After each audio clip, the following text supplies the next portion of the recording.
বাপ ছেলেকে মিথ্যা শেখাচ্ছে। কেমনে শেখাচ্ছে ঘটনা একটা মনে পড়ে গিয়েছে, বলবো?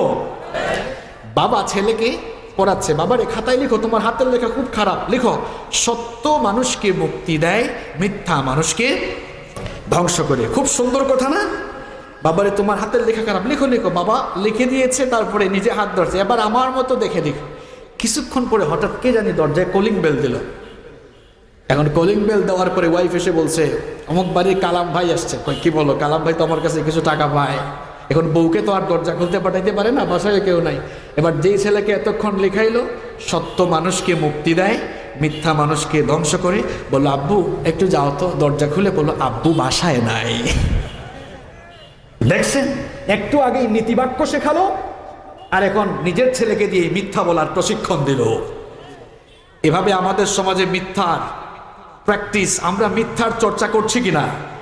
মিথ্যা বললে দুটো লস হচ্ছে, আপনার জবানের হক নষ্ট হচ্ছে। 2 নাম্বার, নিজে মুনাফিক হয়ে যাচ্ছে। মিথ্যা বলবো না আজ থেকে, এই ওয়াদা কি করা যায়? এই ওয়াদা কি করা যায়? কারা কারা রাজি? আল্লাহকে হাত তুলে একটু দেখান।